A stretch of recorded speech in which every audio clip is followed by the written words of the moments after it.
తెలుగు రాష్ట్రాల్లోనే సంచలనం కలిగించినటువంటి కేసు గండికోటలో వైష్ణవి హత్య కేసు. వైష్ణవిని చంపింది ఎవరు?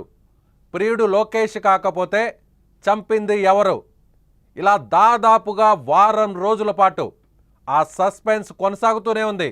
పోలీసులు మొత్తం చాలామందిని విచారణగా పోలీస్ స్టేషన్కి పిలిపించారు. మరికొంతమందిని అదుపులోకి తీసుకున్నారు. ఇప్పుడు మొత్తం ఈ కథంతా కూడా వైష్ణవి హత్య కేసుకు సంబంధించినటువంటి వ్యవహారం అంతా కూడా వైష్ణవి కుటుంబ సభ్యుల చుట్టే తిరుగుతోంది. వైష్ణవి కుటుంబానికి సంబంధించినటువంటి వ్యక్తులను ఒక్కొక్కరిగా పోలీసులు అదుపులోకి తీసుకొని వాళ్ళ దగ్గరున్నటువంటి సమాచారంతో వాళ్లకు దొరికినటువంటి క్లూస్తో క్రాస్ చెక్ చేసుకుంటున్నారు. దాదాపుగా ఇప్పటికి వైష్ణవి హత్య జరిగి జూలై 14వ తారీఖున సోమవారం నాడు మధ్యాహ్నం 12 గంటలకు హత్య జరిగింది. మరుసటి రోజు ఉదయం 15వ తారీఖున ఉదయం మంగళవారం నాడు వైష్ణవికి సంబంధించినటువంటి మృతదేహాన్ని పోలీసులు గుర్తించారు. సరిగ్గా ఇప్పుడు మంగళవారం దాటి బుధవారానికి వస్తున్నటువంటి పరిస్థితి. అంటే వారం రోజులు పూర్తయినా కూడా పోలీసులు బయటకు లీకులు మాత్రమే వదులుతున్నారా? కుటుంబం చుట్టే ఇప్పుడు లీకులన్నీ కూడా ఆ కుటుంబానికి సంబంధించిన వ్యక్తులే హత్య చేశారు అనే విధంగా ఇప్పుడు అక్కడ దొరుకుతున్నటువంటి ఆధారాలన్నీ ఆ వేళ్లన్నీ కూడా ఇప్పుడు కుటుంబం వైపే చూపిస్తున్నాయా? ముఖ్యంగా వైష్ణవికి సంబంధించినటువంటి సోదరుల పాత్ర ఇందులో ఉందా? వైష్ణవికి సంబంధించినటువంటి కుటుంబ సభ్యులు అదే గ్రామానికి ఎక్కడైతే హత్య జరిగిందో గండికోటకు సంబంధించినటువంటి గ్రామస్తులను ప్రస్తుతం పోలీసులు ఎందుకు అదుపులోకి తీసుకున్నారు? సో వైష్ణవి కుటుంబానికి సంబంధించినటువంటి కొంతమంది వ్యక్తులు గండికోట గ్రామానికి సంబంధించినటువంటి కొంతమంది వ్యక్తులతో హత్య జరిగినటువంటి సమయంలోనే సరిగ్గా అదే సమయంలోనే అనేక మార్లు ఫోన్ చేసినట్టుగా పోలీసుల దగ్గర ఒక ఫోన్ కాల్స్ డేటాని సేకరించారు. ఇప్పుడు ప్రస్తుతం పోలీసుల అదుపులో తోట సుబ్రహ్మణ్యం, వైష్ణవికి సంబంధించినటువంటి బావ వరుస అయ్యేటువంటి వ్యక్తి, హైదరాబాద్లో ఉద్యోగం చేస్తున్నటువంటి వ్యక్తి తోట సుబ్రహ్మణ్యం, అంటే వైష్ణవి పెదనాన్న కూతురు భర్త. సో ఇప్పుడు అతన్ని ఎందుకు అదుపులోకి తీసుకున్నారు? అతని ఫోన్ నుంచి అదే గ్రామానికి సంబంధించిన హత్య జరిగినటువంటి గండికోట గ్రామానికి సంబంధించిన కొంతమందికి ఫోన్లు ఎందుకు వెళ్ళాయి పదే పదే అనే కోణంలో ప్రస్తుతం పోలీసులు విచారిస్తున్నారు. తోట సుబ్రహ్మణ్యంతో పాటు గండికోటకు సంబంధించినటువంటి ఆ గ్రామానికి సంబంధించినటువంటి సుబ్బయ్య, మహేష్, లక్ష్మణ్, వీరిని కూడా పోలీసులు ఇప్పుడు ఎందుకు అదుపులోకి తీసుకున్నారు? లక్ష్మయ్య, ఈ నలుగురిని ఎందుకు పోలీసులు అదుపులోకి తీసుకున్నారు? సో ఈ నలుగురు చుట్టూ ఇప్పుడంతా కూడా పోలీసులు ఇన్వెస్టిగేషన్ జరుపుతున్నారు. కీలకమైనటువంటి ఆధారాలను సేకరిస్తున్నారు. దాదాపుగా కేసు కొలిక్కి వస్తోంది అనేటువంటి భావిస్తున్న తరుణంలో మళ్ళీ పోలీసులు వేరే కొంతమందిని అదుపులోకి తీసుకుంటున్నారు. అసలు వాస్తవాలేంటి? కుటుంబం చుట్టే పోలీసులకు సంబంధించినటువంటి విచారణ ఎందుకు జరుగుతుంది? దీని వెనక ఖచ్చితంగా వైష్ణవి కుటుంబ సభ్యుల పాత్ర ఉందా? చూద్దాం. దీనికి సంబంధించినటువంటి మరింత సమాచారాన్ని తెలుసుకునేటువంటి ప్రయత్నం చేద్దాం. లైవ్లో ఉన్నారు కడప ప్రతినిధి సుదర్శన్, చెప్పండి. మొదటి నుంచి కూడా మనం ప్రతిరోజు మీరు స్పాట్కి వెళ్తున్నారు, పోలీస్ స్టేషన్కి వెళ్తున్నారు, అక్కడ ఉన్నటువంటి సమాచారాన్ని అంతా కూడా తెలుసుకుంటున్నారు. ఇప్పుడు తాజాగా ప్రస్తుతం పోలీస్ స్టేషన్లో తోట సుబ్రహ్మణ్యం, మహేష్, లక్ష్మణ్, లక్ష్మయ్య, సుబ్బయ్య వీళ్ళని ఎందుకు అదుపులోకి తీసుకున్నారు? కుటుంబ సభ్యుల చుట్టూనే కేసు ఇన్వెస్టిగేషన్ మొత్తం కూడా తిరుగుతుంది. ఇది వాస్తవం. ఇంతకు మించి వేరే పోలీసులకు వేరే లీడ్ ఏమీ లేదు, వేరే కారణాలు లేవు. అయితే ఎవరు చంపారు, కుటుంబ సభ్యులు ఎందుకు చంపించాల్సి వచ్చింది, దీనికి గల కారణాలు ఏంటి అనే దానిపైన ఇప్పుడు పోలీసులు ఆరా తీస్తూ ఉన్నారు. అంటే సర్కమ్టెన్సెస్, ఎవిడెన్సెస్ మొత్తము ఉన్నప్పుడే అది కోర్టులో కేసు నిలబడుతుంది కాబట్టి ఆధారాల సేకరణలో పోలీసులు పడ్డారు. అందుకే ఇది ఆలస్యం అవుతూ ఉంది. ఇప్పుడు మీరు ఏదైతే పేర్లు ప్రస్తావించారో వాళ్ళందరూ కూడా వాళ్ళలో కుటుంబ సభ్యులు కాకపోయినప్పటికీ కుటుంబ సభ్యుల ప్రోద్బలంతోనే అక్కడికి వెళ్ళారు. వీరి కుటుంబ సభ్యులతోనే వాళ్ళు టచ్ లో ఉన్నారు. అందువల్లనే వాళ్ళను ఇన్వెస్టిగేషన్ కు పిలిచారు పోలీసులు. సుబ్బయ్య అనే పేరు గట్టిగా వినిపిస్తుంది. అతను గండికోట వాస్తవుడే. ఆ రోజు లోకేష్ వైష్ణవిని అక్కడ వదిలి వచ్చే ముందు బైక్ లో ఆపోజిట్ లో ఒక వ్యక్తి వచ్చాడు. బస్సు ఇక్కడి నుంచి ఎన్ని గంటలకు వెళ్తుంది అని అడిగాడు. ఆ సమాచారం 6 గంటలకు వెళ్తుంది అని చెప్పాడు. అతని పేరు కూడా సుబ్బయ్యే. అయితే ఆ సుబ్బయ్యని అదుపులోకి ఇప్పుడు తీసుకున్నారు పోలీసులు. సుదర్శన్ సుబ్బయ్యకి సంబంధించినటువంటి విజువల్స్ ఒకసారి స్క్రీన్ మీద చూపిద్దాం. ఎస్, సరిగ్గా లోకేష్ వైష్ణవిని తీసుకొని వైష్ణవి కుటుంబ సభ్యులు ఇక్కడికి వస్తున్నారు, తమ విషయం తెలిసిపోయిందంటూ గండికోట ముఖద్వారం బయట వదిలి వచ్చేటువంటి క్రమంలో అక్కడ ఒక వ్యక్తి బైక్ మీద వస్తున్నటువంటి వ్యక్తి అక్కడ ఆగి లోకేష్ వైష్ణవితో మాట్లాడుతున్నటువంటి దృశ్యాలు ఇంతకుముందు మనం చూపించాం. ఎస్, ఇప్పుడు లోకేష్ వస్తున్నాడు. లోకేష్ వెనక వచ్చినటువంటి ఆ బైక్ వ్యక్తి ఎవరు? అతనే సుబ్బయ్య. Yes, continue Sudarshan. ఇదే ఇప్పుడు ఈ సుబ్బయ్యని విచారణ చేస్తున్నారు. అంటే ఆయన ఫస్ట్ లో ఆ రోజు సీసీ ఫుటేజ్ పరిశీలించిన వెంటనే అతన్ని అదుపులోకి తీసుకున్నారు. అయితే తనకేమీ తెలియదు, కేవలం వాళ్ళు ఇన్ఫర్మేషన్ అడిగితేనే ఇచ్చానని చెప్పాడు. కానీ అనుమానం వచ్చినటువంటి పోలీసులు అతని కాల్ డేటా కూడా తీశారు. అతని కాల్ డేటాలో కొన్ని విస్తుపోయే నిజాలు వెలుగులోకి వస్తున్నట్టుగా తెలుస్తూ ఉంది. తోట సుబ్రహ్మణ్యం అని వైష్ణవికి బంధువు అయినటువంటి బాబా వరుస అయినటువంటి మూడో పెదనాన్న అల్లుడు, అతని నుంచి ఇతనికి కాల్స్ వచ్చాయి కంటిన్యూస్ గా. అది కూడా 12 సార్లు వచ్చాయి గంట వ్యవధిలోనే. అది కూడా చాలా క్రూషియల్ టైం. పోలీసులు ఏదైతే ఆ రోజు సోమవారం మధ్యాహ్నం 12 నుంచి 1 గంట మధ్యలో హత్యకు గురి అయి ఉంటుంది వైష్ణవి అని భావిస్తున్నారో ఆ టైంలోనే ఫోన్ కాల్స్ వచ్చినట్టుగా మనకు సమాచారం అందుతుంది. సుబ్బయ్యకు తోట నరసింహకు మధ్య కాన్వర్జేషన్ జరిగింది. తోట సుబ్రహ్మణ్యంకు మధ్య కాన్వర్జేషన్ జరిగింది. ఎందుకు అన్నిసార్లు ఫోన్ చేయాల్సి వచ్చింది? వాళ్ళిద్దరు ఫ్రెండ్స్ అయితే క్యాజువల్ గా ఒకసారి చేస్తారు, కంటిన్యూగా మాట్లాడుకుంటారు. కానీ పదే పదే కాల్ చేస్తూ పెట్టేయాల్సినటువంటి అవసరం ఏమొచ్చింది అన్నది కూడా ఇప్పుడు పోలీసుల నుంచి వినిపిస్తున్నటువంటి డౌట్. అందులో వీళ్ళ కాన్వర్జేషన్ లో ఒక దుప్పటి గురించి డిస్కషన్ వచ్చింది. స్పాట్ లో ఒక దుప్పటి దొరికింది. వైష్ణవి మృతదేహం పక్కనే ఒక దుప్పటి పడి ఉంది. అంటే చంపేసిన తర్వాత అదే దుప్పటిలో చెరొక వైపు పట్టుకొని వైష్ణవి మృతదేహాన్ని అంతకులు టెంపుల్ వెనుక వైపు తీసుకెళ్లి ముళ్ళ పొదల్లో దాచిపెట్టి ఉంటారు అని అనుమానిస్తూ ఉన్నారు. ఎందుకంటే మృతదేహాన్ని నేరుగా ముట్టుకొని తీసుకెళ్తే ఫింగర్ ప్రింట్స్ పడతాయని ఒక తెలివితేటలతోనే వీళ్ళు ఆ దుప్పటిని వాడి ఉంటారు అన్న ఒక కారణం వినిపిస్తుంది. ఇప్పుడు అదే చర్చ వీళ్ళ ఫోన్ కాన్వర్జేషన్ లో జరిగింది. అంటే ఈ హత్య మొత్తం ఆపరేటింగ్ అంతా హైదరాబాద్ నుంచి సాగిందా అనే అనుమానాలు కూడా పోలీసులకు కలుగుతూ ఉన్నాయి. అందులో భాగంగానే వీళ్ళిద్దరిని కూడా విచారణ చేస్తూ ఉన్నారు. ఇక స్పాట్ లో ఆ రోజు హత్య జరగడంలో పార్టిసిపేట్ చేసినటువంటి వ్యక్తులుగా అనుమానిస్తున్నటువంటి మరో వ్యక్తి పేరు లక్ష్మయ్య. ఇతను కూడా అక్కడ స్థానికుడే. ఇతను కొండయ్యతో మంచి పరిచయాలు ఉన్నాయి, కొండయ్యతో టచ్ లో ఉంటాడు. ఇతను కూడా దూరపు బంధువు అవుతారని చెప్తూ ఉన్నారు. ఇతని పాత్ర పైన కూడా పోలీసులు ఆరా తీస్తూ ఉన్నారు. అతన్ని నిన్నటి నుంచి కూడా పోలీసులు విచారిస్తూ ఉన్నారు అన్ని కోణాల్లో. ఇక మరో వ్యక్తి మహేష్, ఇతను కూడా స్థానికుడే. ఇతని పాత్ర పైన కూడా పోలీసులు అనుమానం వ్యక్తం చేస్తున్నారు. అతన్ని కూడా విచారిస్తూ ఉన్నారు. ఇక్కడ బంధువులకు సంబంధించినటువంటి ఇష్యూ తప్ప వేరే ఏ ఇష్యూ లేదు. వైష్ణవిని హత్య చేయాలన్నంత ఆలోచన కానీ అంత కారణాలు కానీ వేరే ఏ వ్యక్తుల నుంచి కూడా పోలీసులకు కనిపించట్లేదు. కేవలం బంధువుల చుట్టూనే కథ నడుస్తూ ఉంది. అయితే ఈ బంధువులు ఎవరిని పురమాయించారు ఈ హత్య చేయడానికి, అందులో పాల్గొన్న వాళ్ళెవరు, వీళ్ళకు సహకరించిన వాళ్ళెవరు, నేరుగా హత్యలో పార్టిసిపేట్ చేసిన వాళ్ళెవరు అన్న కోణంలోనే పోలీసులు ఆరా తీస్తున్నారు. దీనికి సంబంధించి కూడా కొన్ని క్లియర్ లీడ్స్ పోలీసులకు దొరికినట్టుగా తెలుస్తుంది. మరో 24 గంటల్లో పోలీసులు ఈ కేసును ఛేదించే ప్రయత్నం చేస్తున్నారు. ఎందుకే మీరు అన్నట్టుగా ఇప్పటికే 14వ తేదీ హత్య జరిగింది. ఈ రోజుకి 8 రోజులు కావస్తూ ఉంది. గండికోట్లో, అది ఎక్కడో కాదు, గండికోట్లో వాళ్ళ ఊరికి సమీపంలోనే జరిగింది. అది కూడా బంధువులే చేశారు అన్నట్లు ఇప్పటికే అనేక లీకులు బయటకు వస్తున్న నేపథ్యంలో మరి వాళ్ళ అమ్మాయిని వాళ్ళే చంపుకునేటువంటి కారణాలు ఏముంటాయని విశ్లేషించడానికి ఇన్ని రోజుల సమయం అవసరం లేదు. అలాగే బంధువులందరూ కూడా అందుబాటులోనే ఉన్నారు. ఎవరి పేర్లైతే వినిపిస్తున్నాయో, ఎవరిపైతే ఆరోపణలు వినిపిస్తున్నాయో వాళ్ళందరూ కూడా అందుబాటులోనే ఉన్నారు పోలీసులకు. వాళ్ళందరూ విచారణకు హాజరవుతున్నారు. పోలీసులు అడిగినటువంటి ప్రతిదానికి సమాధానం చెప్తూ ఉన్నారని కూడా మనకు సమాచారం అందుతుంది. ఇప్పటికీ కూడా వైష్ణవి బ్రదర్స్ కానీ, వాళ్ళ తల్లిదండ్రులు కానీ, వాళ్ళ బంధువులందరూ కూడా అదే హనుమనగుత్తులోనే విలేజ్ లోనే ఉన్నారు. అక్కడ కూడా కొంతమంది పోలీసులను మఫ్టీలో కాపలా ఉంచారు అని సమాచారం అందుతూ ఉంది. కాబట్టి ఇంతమంది అందుబాటులో ఉన్నారు. ఇన్ని క్రూషియల్ ఎవిడెన్సెస్ కూడా వస్తూ ఉన్నాయి. కానీ కేసును నిర్ధారించడానికి, కొలిక్కి తేవడానికి పోలీసులు ఇంకా ఎందుకు తాస్తారం చేస్తున్నారు అన్న దానిపైన కూడా సర్వత్రా ఇప్పుడు ఒకంత విమర్శలు కూడా పోలీసులు ఎదుర్కోవాల్సి వస్తుంది. పోలీసులు జాప్యం చేస్తున్నారా?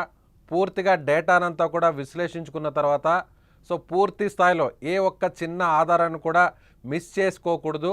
ప్రతి విషయాన్ని కూడా డీటెయిల్డ్గా, ఇది సంచలనం కలిగించినటువంటి కేసు. 2 తెలుగు రాష్ట్రాల్లో కూడా పెద్ద సంచలనంగా మారిపోయింది. ఒక సెన్సేషన్ మర్డర్‌గా మారిపోయింది వైష్ణవి హత్య కేసు. సో, పోలీసులు చూస్తే చాలా ధీమాగా ఉంటున్నారు. మనతో మాట్లాడినప్పుడు మీరు కూడా ఇంటర్వ్యూ చేశారు. అలాగే చాలామంది మీడియాతో కూడా మాట్లాడుతూ కూడా చాలా ధీమాగా ఉన్నారు. అదేవిధంగా అంతకు ముందే అంటే మూడవ రోజే నేరుగా డీఐజీ రంగంలోకి దిగారు. డీఐజీ మా దగ్గర ఒక పెద్ద క్లూ దొరికింది. పూర్తి స్థాయిలో తాము నిర్ధారించుకున్నాము. సో, ఇవాళ రాత్రే మీ ముందుకు పోలీసులు వస్తున్నారు. సో, జిల్లా అధికారి కూడా రాబోతున్నారు. మీకు ప్రెస్ మీట్లో ఏం జరిగిందో కూడా చెప్పబోతున్నారని ప్రకటన చేసి ఇప్పటికి దాదాపుగా 4 రోజులు పూర్తవుతుంది. 5వ రోజు కూడా జరుగుతుంది.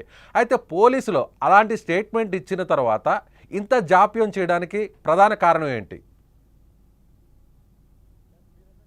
ఇది చాలా దారుణమైనటువంటి సంఘటన. 17 ఏళ్ల మైనర్ బాలికను తీసుకెళ్లాడు. అయితే ప్రేమికుడు తీసుకెళ్లాడు. దాన్ని అదునుగా భావించి కొంతమంది హంతకులు ఆ అమ్మాయిని అత్యంత దారుణంగా కొట్టి చంపేశారు, వివస్త్రను చేశారు. ఇదంతా కూడా చాలా దయనీయమైనటువంటి, ఘోరమైనటువంటి సంఘటన. కాబట్టి పోలీసులు ఒక్కసారి ఇందులో హంతకులు ఎవరని నిర్ధారిస్తే మరుసటి నిమిషం నుంచే వాళ్ళకి ఎలాంటి శిక్షలు పడతాయనే చర్చ కూడా నడుస్తుంది. కాబట్టి అంతటి శిక్షలు పడాలి, అంత ఘోరంగా వాళ్లకు కఠిన శిక్షలు విధించాలి అంటే పోలీసులు సమర్పించేటువంటి ఎవిడెన్స్ మీదే ఆధారపడి ఉంటుంది. కాబట్టి ఇప్పుడు పోలీసులు ఆ ఎవిడెన్స్ సేకరణలోనే పడ్డారు. కేసును ఛేదించాము, పలాని వాళ్ళు హంతకులని తేలింది, నిందితులని తేలింది కాబట్టి అని చెప్పి పోలీసులు ఏదో ఒక ప్రెస్ మీట్ ద్వారా దీన్ని చేసుకుంటే సరిపోదు. కానీ వైష్ణవి హత్య కేసు అనేది ఇప్పుడు రాష్ట్ర వ్యాప్తంగా సంచలనం కలిగిస్తున్న నేపథ్యంలో రేపటి రోజున దానిపైన ప్రజలందరికీ కూడా ఫాలో అప్ ఉంటుంది. అంత దారుణంగా ఆ రోజు గండికోటలో ఒక అమ్మాయిని చంపేశారు. ఆ కేసులో ఎలాంటి జడ్జిమెంట్ వచ్చింది, హంతకులకు ఎలాంటి శిక్ష పడింది అనే కోణంలో కూడా భవిష్యత్తులో చర్చ జరిగే అవకాశం ఉంటది. వాటన్నిటి మీద కూడా పోలీసుల విచారణే ఆధారపడి ఉంది. ఈ రోజు పోలీసులు సేకరించేటువంటి ఆధారాలే రేపటి రోజున కేసుకు బలమవుతాయి. కాబట్టి ఆ కంప్లీట్ ఎవిడెన్సెస్ పక్కా ఆధారాల సేకరణలో పోలీసులు పడ్డారు. దీంట్లో భాగస్వాములైనటువంటి కుటుంబ సభ్యులే అని నిర్ధారించుకున్నప్పటికీ దాని వెనుక స్పష్టమైనటువంటి కారణాలను చెప్పాలి, స్పష్టమైనటువంటి ఆధారాలను చూపించాలి. అందుకే పోలీసులు ఈ పనిలోనే నిమగ్నమైనట్టుగా మనకు తెలుస్తుంది. అందరూ కూడా ప్రశ్నిస్తున్నది ఒకటే సుదర్శన్, అందరూ కూడా ఏమంటున్నారంటే ఏ కేసు అయినా సరే, ఎంత సెన్సేషన్ చేసినటువంటి కేసు అయినా సరే, సో పెద్ద పెద్ద హత్య కేసులను కూడా సో చాలా ఈజీగా ట్రేస్ అవుట్ చేసిన తర్వాత ఆ వివరాలను మీడియాకు వెల్లడించినటువంటి పరిస్థితులు చూసాం. కానీ ఇక్కడ మాత్రం ఈ కేసులో మాత్రం పోలీసులు వాంటెడ్గానే దీన్ని డిలే చేస్తున్నారా, లేదంటే పక్కా ప్లాన్ ప్రకారం మొత్తం ఎవిడెన్స్ని కలెక్ట్ చేయాలి అనేటువంటి విషయంలో జాప్యం చేస్తున్నారా, లేదంటే వాళ్లకు తగినటువంటి ఆధారాలు ఇంకా దొరకలేదనే కేసు జాప్యం జరుగుతుందనుకోవచ్చా? డే 1 నుంచి కూడా 14వ తేదీ హత్య జరిగినప్పటి నుంచి కూడా పోలీసులు అక్కడి నుంచి ఆధారాలు సేకరించే ప్రయత్నం చేస్తూ ఉన్నారు. అయితే ఎక్కువ మందిని ఆధారాల కంటే ప్రచారాల బేస్ గానే వాళ్ళని అదుపులోకి తీసుకుంటూ ఉన్నారు. అనుమానితులుగానే అదుపులోకి తీసుకుంటున్నారు. వాళ్ళని అన్ని కోణాల్లో విచారణ చేస్తూ ఉన్నారు. అయితే విచారణ చేసే సమయంలో నీ పైన ఇలాంటి ఎవిడెన్సెస్ మా దగ్గర ఉన్నాయి, దీనికి ఏం సమాధానం చెప్తావు అని గట్టిగా పోలీసులు విచారణలో ఎవరైతే అనుమానితులుగా విచారణకు హాజరవుతున్నారో వాళ్ళను ప్రశ్నించడానికి గట్టిగా ఎవిడెన్సెస్ లేవన్నది కూడా ఒక ప్రచారం జరుగుతూ ఉంది. ఎందుకంటే క్లూస్ టీమ్స్ కానీ, ఫోరెన్సిక్ టీమ్ కానీ, అలాగే ఇన్వెస్టిగేషన్ టీం నుంచి కానీ ఎలాంటి పురోగతి లభించట్లేదు.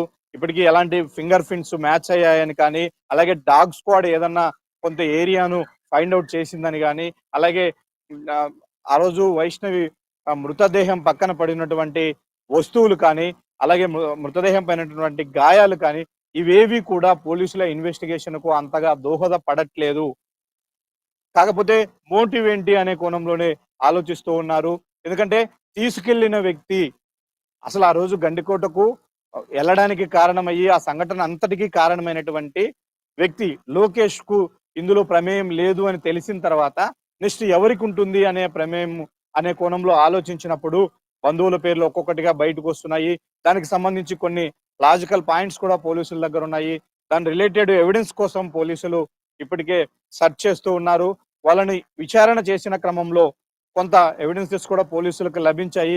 ముఖ్యంగా లోకేష్ ఎందుకు తీసుకెళ్లాడు, ఎప్పుడు తీసుకెళ్లాడు, తీసుకెళ్లడానికి ముందే ఎవరికైనా మూడో వ్యక్తికి ఈ విషయం తెలుసా, అసలు మీ ప్రేమ పట్ల కుటుంబ సభ్యుల తీరు ఎలా ఉంది, వాళ్ళ గతంలో నిన్నేమైనా మందలించారా, కొట్టారా, నిన్నేమన్నా బెదిరించారా అనే కోణంలో కూడా లోకేష్ ఇచ్చినటువంటి వాంగ్మూలం కూడా చాలా కీలకంగా పోలీసులకు మారింది. దానిని ఆధారంగా చేసుకునే పోలీసులు ఎక్కువగా కుటుంబ సభ్యుల మీద ఫోకస్ చేశారు. వాళ్ళను అన్ని కోణాల్లో విచారిస్తున్నటువంటి పరిస్థితి కనిపిస్తుంది. అయితే మనం కూడా ఎస్పీ గారిని సుదర్శన్ ఇంటర్వ్యూలో కుటుంబ సభ్యుల్ని గతంలో ఇటీవల చూసాం. సో బ్రహ్మయ్యతో అదుపులోకి తీసుకొని బ్రహ్మయ్య దగ్గర స్టేట్మెంట్ రికార్డ్ చేశారు. ఎవరైతే చెన్నైకి వెళ్ళారు, సొంత అన్న వైష్ణవి సొంత అన్న చెన్నైకి వెళ్ళాడని భావిస్తున్నటువంటి వ్యక్తి బ్రహ్మయ్య. సో బ్రహ్మయ్య ప్రమేయం లేదు అంటే బ్రహ్మయ్య చెన్నైకి వెళ్ళాడు, ఖచ్చితంగా తమ దగ్గర ఆధారాలు ఉన్నాయని కూడా పోలీసులు చెప్తున్నారు. సో బ్రహ్మయ్యని పక్కన పెట్టిన తర్వాత సురేంద్రకు వచ్చారు, పెదనాన్న కొడుకు. సో అక్కడికి ఆ స్పాట్కి వెళ్ళినటువంటి సురేంద్రను విచారించిన తర్వాత సురేంద్రను కూడా పక్కన పెట్టారు. ఆ తర్వాత మరో సోదరుడు అయ్యేటువంటి కొండయ్య దగ్గరికి వెళ్ళారు, కొండయ్యను కూడా పక్కన పెట్టారు.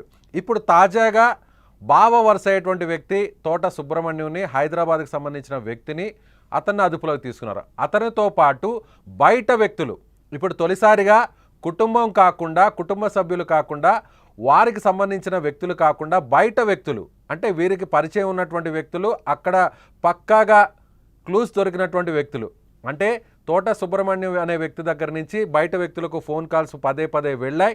మీరు చెప్తున్నట్టుగా దుప్పటి అనేటువంటి విషయాన్ని కూడా ఆ ఫోన్లో మాట్లాడుకున్నారు అనేటువంటి సమాచారం కూడా బయటకు వస్తుంది. అంటే ఇప్పుడు బయట వ్యక్తులు ఎవరైతే లక్ష్మయ్య, మహేష్, సుబ్బయ్య ఈ ముగ్గురిని అదుపులో తీసుకున్నారు కాబట్టి ఇప్పుడు కేసు ఒక కొలిక్కి వస్తుందా?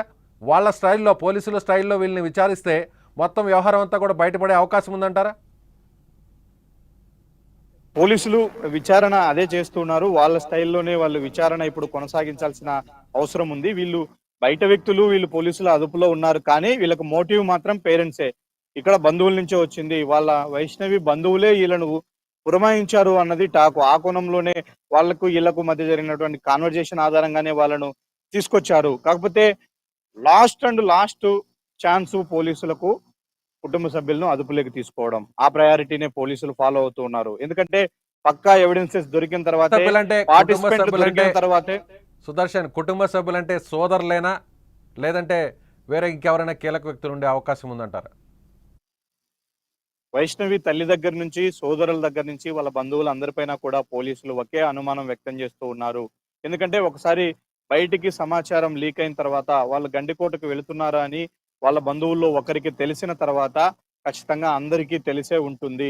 అయితే ఆ రోజు లోకేష్ తో వెళ్ళింది తన అమ్మాయి, దాన్ని దండించి తీసుకురావడానికి, అమ్మాయిని మందలించి తీసుకురావడానికి వెళ్ళారు అన్నది ఇక్కడ ఎక్కడా కూడా నిర్ధారణ కావట్లేదు. పూర్తిగా దొరికితే లోకేష్ ను కూడా అక్కడే హతమార్చాలన్న కోణంలోనే ఈ స్కెచ్ అంతా కూడా నడిచింది. కాబట్టి పోలీసులు ఆ కోణంలోనే విచారణ చేస్తూ ఉన్నారు. కాబట్టి ఖచ్చితంగా కుటుంబ సభ్యుల్లో ఎవరి పాత్ర ఎంత అనేది నిర్ధారించాలి అంటే పార్టిసిపేట్ చేసిన వాళ్ళ గురించి ఖచ్చితంగా వాళ్ళ నుంచే సమాచారం రాబట్టాలి. మాకు ఫలాని వ్యక్తి పురమాయించాడు ఈ పనిని, ఫలాని వ్యక్తి మాతో టచ్ లో ఉండి ఇక్కడికి వెళ్ళండి, ఇన్ని గంటలకు అక్కడికి వెళ్ళండి, ఇలా చేయండి అని చెప్తేనే మేము చేశాము అన్నట్టు ఎవరైతే పార్టిసిపేట్ చేశారో హత్యలో వాళ్ళు ఇచ్చేటువంటి వాంగ్మూలం ఆధారంగానే, వాళ్ళు ఇచ్చేటువంటి సమాచారం ఆధారంగానే కుటుంబ సభ్యులను బాధ్యులను చేయడం జరుగుతూ ఉంది. కాబట్టి ముందు వాళ్ళ నుంచి ఇన్ఫర్మేషన్ రాబట్టాలన్నదే పోలీసుల ప్రయత్నంగా కనిపిస్తోంది. అదుపులోకి తీసుకున్న వ్యక్తులకు డైరెక్ట్ కాంటాక్ట్ ఉందనుకోవచ్చా? ఇప్పుడు జరిగినటువంటి మర్డర్ ఇష్యూలో డైరెక్ట్ కాంటాక్ట్ ఉండే అవకాశం ఉన్నట్టుగా పోలీసులు భావిస్తున్నారా వాళ్ళకి దొరికినటువంటి క్లూస్ చూస్తే? ఎస్ వీళ్ళే స్థానికంగా ఉన్నటువంటి గండికోట గ్రామస్తుల్లో కొంతమంది అయినటువంటి వీళ్ళ సహకారంతోనే అది చేయగలిగారు. అందుకే అంత పక్కాగా చేయగలిగారు. అక్కడి నుంచి వెళ్ళిపోవడానికి వీళ్ళకే సరైన మార్గాలు ఉన్నాయి. వీళ్ళకు మాత్రమే గండికోటలో అణువణువు తెలుసు, ఎక్కడ సీసీ ఫుటేజ్ ఉంది, ఎక్కడ లేదు, ఎక్కడ మృతదేహాన్ని దాచిపెడితే ఎక్కువ రోజులు కనిపెట్టలేరు అనే విషయం కంప్లీట్ గా గండికోట పైన పూర్తిగా అవగాహన ఉన్న వ్యక్తులే ఈ హత్యలో పాల్గొన్నారు అని మొదటి నుంచి కూడా అందరూ భావిస్తూ ఉన్నారు. ఆ కోణంలోనే అక్కడ గండికోట గ్రామస్తులను కొంతమందిని పోలీసులు అనుమానించి విచారణ చేస్తూ ఉన్నారు. కాబట్టి వీళ్ళ పాత్ర ఉంది, నేరుగా వీళ్ళు పార్టిసిపేట్ చేశారన్న కోణంలోనే విచారణ జరుగుతూ ఉంది. అయితే వాళ్ళ నుంచి వస్తున్నటువంటి సమాచారం కానీ, పోలీసులు వాళ్ళకి సంబంధించి సేకరించినటువంటి ఎవిడెన్సెస్ కానీ టాలీ అయిన తర్వాతే దానిపైన నిర్ధారణకు వచ్చే అవకాశాలు కనిపిస్తున్నాయి. అయితే అధికారికంగా పోలీసులు విచారిస్తున్నాము, ఆధారాలన్నీ కూడా వచ్చిన తర్వాతే వాస్తవాలన్నీ కూడా వెలుగులోకి వస్తాయని చెప్తున్నారు. కానీ అనధికారికంగా పోలీసుల దగ్గర నుంచి ఎలాంటి సమాచారం వస్తుంది?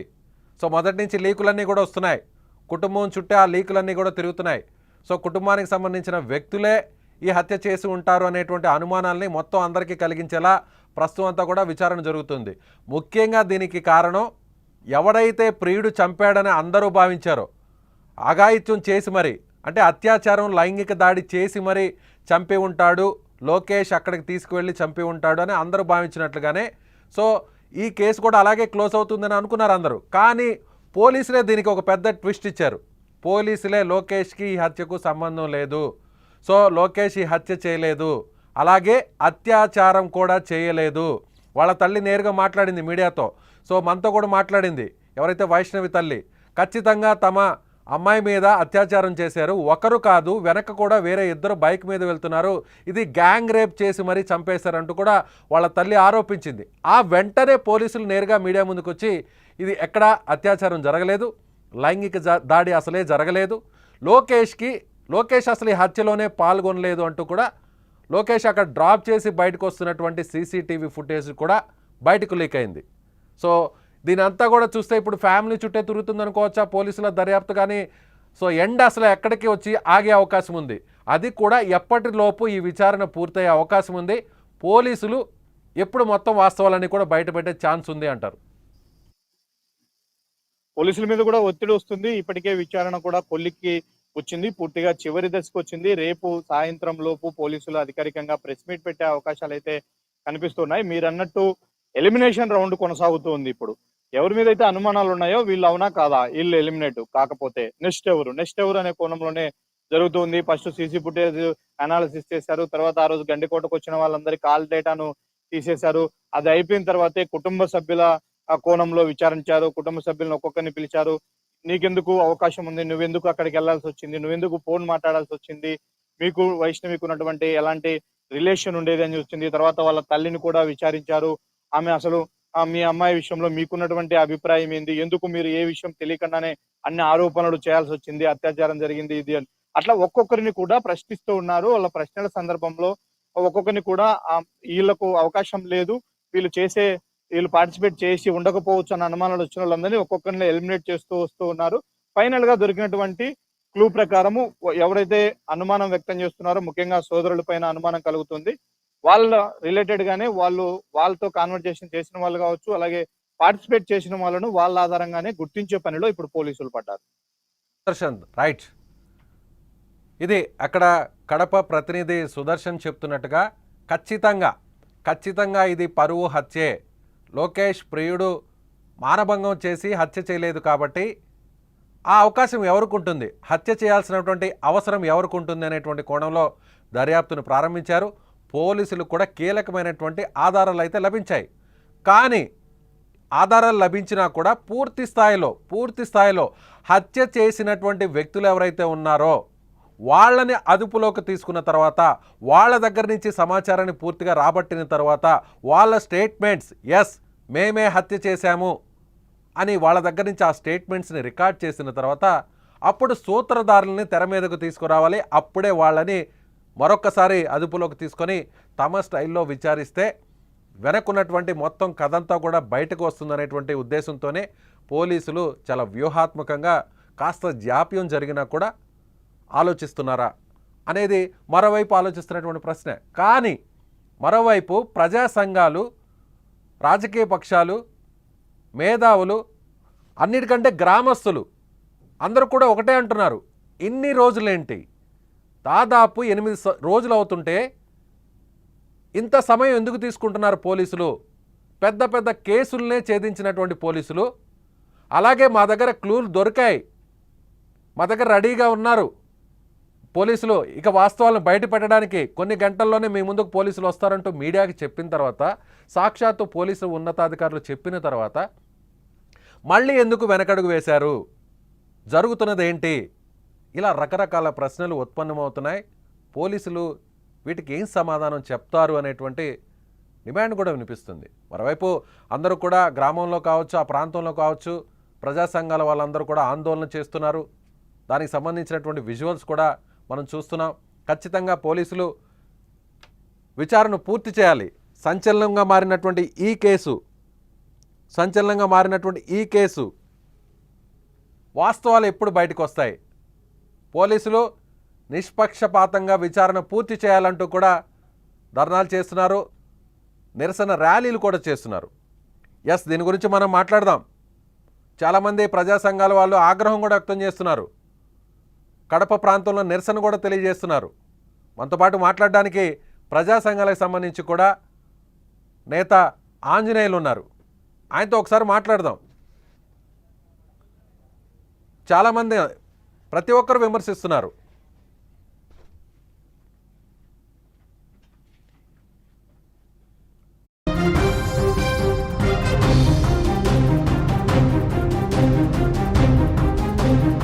కారణంగా మళ్ళీ లైన్లో తీసుకునేటువంటి ప్రయత్నం చేస్తాం.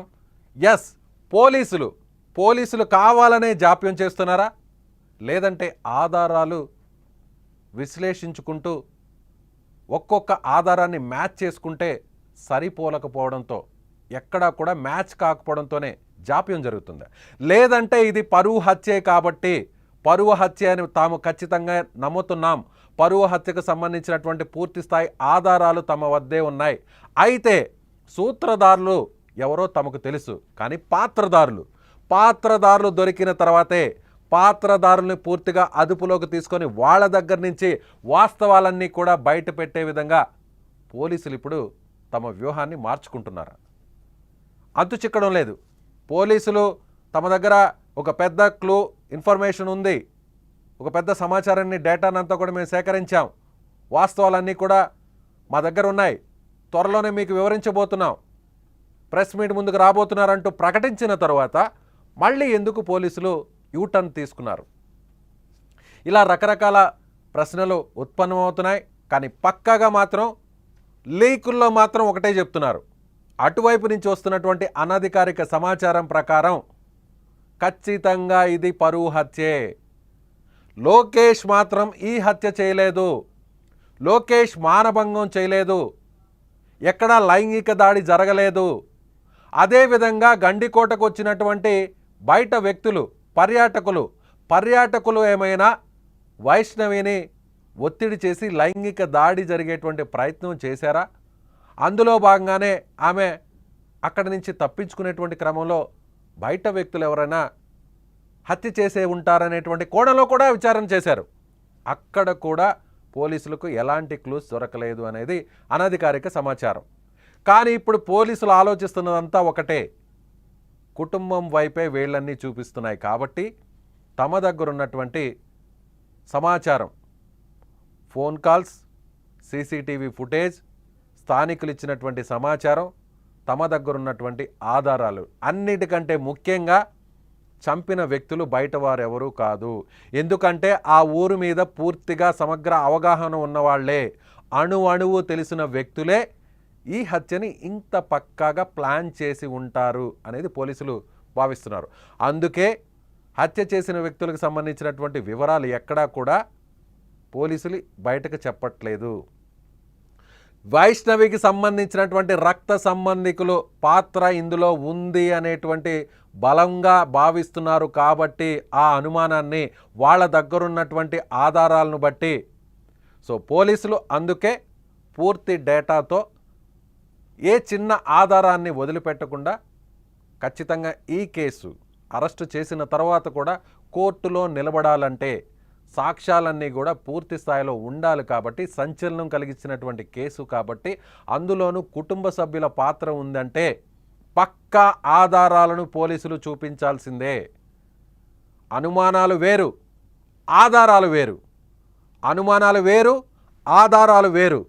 కాబట్టి ఆధారాలతో నిరూపిస్తేనే ఈ కేసు నిలబడుతుంది, వైష్ణవి మృతికి న్యాయం జరుగుతుంది, వైష్ణవి హత్యకు సరైనటువంటి తీర్పు వస్తుంది అనేటువంటి ఉద్దేశంతోనే పోలీసులు ఇప్పుడు పక్కా ప్లాన్ ప్రకారమే విచారణను కొనసాగిస్తున్నట్లుగా మనం భావించవచ్చు. చూద్దాం, మా ప్రతినిధి సుదర్శన్ చెప్పిన దాని ప్రకారం, అక్కడ స్థానికంగా వస్తున్నటువంటి అనధికారిక సమాచారం ప్రకారం మరికొన్ని గంటల్లోనే ఈ కేసుకు ముగింపు పలకబోతున్నారు పోలీసులు. మరికొన్ని గంటల్లోనే గండికోట రహస్యం వేడనుంది.